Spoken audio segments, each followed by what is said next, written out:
Hi everyone, it's Charity Grimm Krupa. I'm the state representative for the 51st District, and I'm here at the Farm Show Complex in Harrisburg. And I am at the Great American Outdoor Show with Tim Schaefer, the Executive Director of the Fish and Boat Commission. Yep. So I'm saying that right? You got it. Okay, great.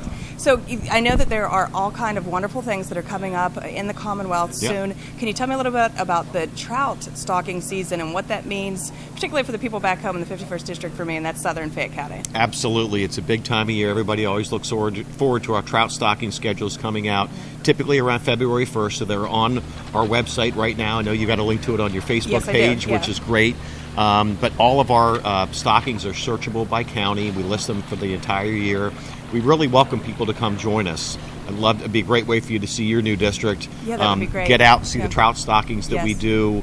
Yeah. Again, they're all online. If families, if scout groups, anybody that wants to come join us, we're happy to have you help us put the fish in the water. Yeah, no, that would be great. And I just, so the constituents know in my district, I will soon have hard copies of that trout stocking schedule as well. So is there any particular safety tips that you would have for the people across the Commonwealth to make sure that they're doing this in a safe way? Absolutely, yeah. So all of our stockings, we have a waterways conservation officer there, at least one of them, to give a safety briefing. You know, sometimes we're along a roadside, so obviously you need to be concerned with traffic, and we do have first responders who are there directing traffic, but really listen to the instructions and don't overdo it. We won't put you in any situations that would be compromising. Wear suitable footwear.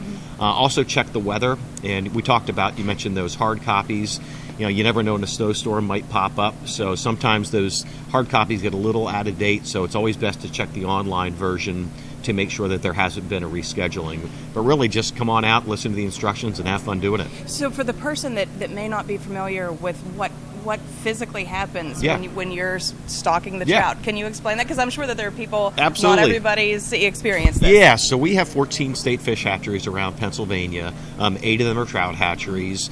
And the way the day begins, and if you'd like to even join us at the beginning of the day, that it's really neat. Absolutely. Keep me in the loop. Well, cool. Yeah. So we get to the hatchery initially in the morning. We load the fish up into the trucks. Okay. And then they go however far it is to the stocking location. Okay. Once you get there, again, there's a safety briefing with the Waterways Conservation Officer, or WCO as we call them, hatchery staff there as well.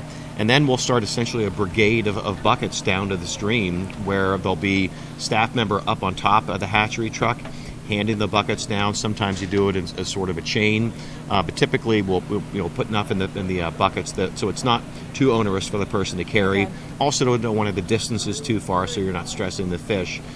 Sometimes you may see images of us using a hose.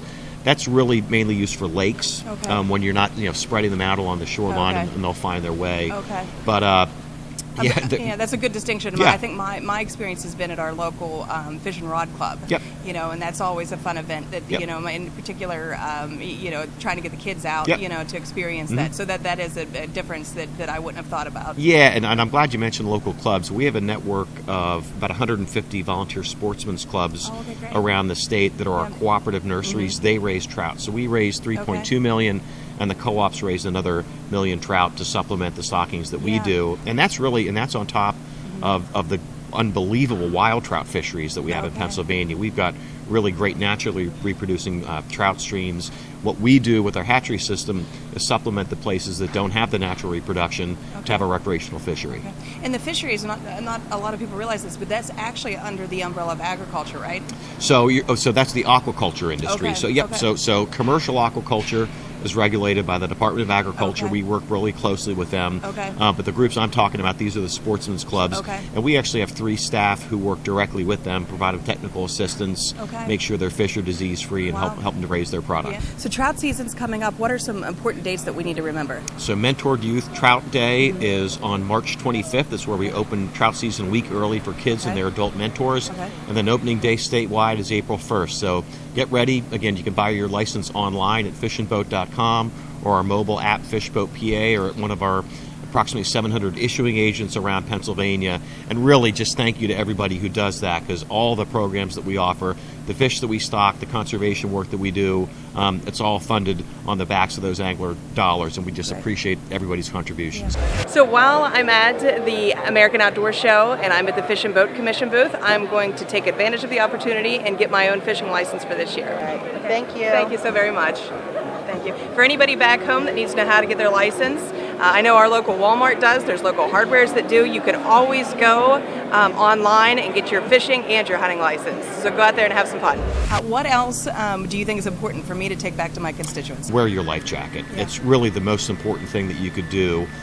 Particularly in the cold weather months, we have a mandatory cold weather life jacket wear on all canoes and kayaks and boats under 16 feet from November 1st through April 30th. That regulation's been in place for about 10 years, and we've cut our fatalities in half during those cold weather months. Yeah. It's really irrefutable. If you know, most of the accidents happen in the summertime, most of the fatalities disproportionately happen in the winter. So please wear your life jacket all year long, but especially in these cold weather months. Yeah, well, thank you so very much for taking this morning. And you bet. Yeah, it's been wonderful talking to you. Thanks for stopping by. Thank you.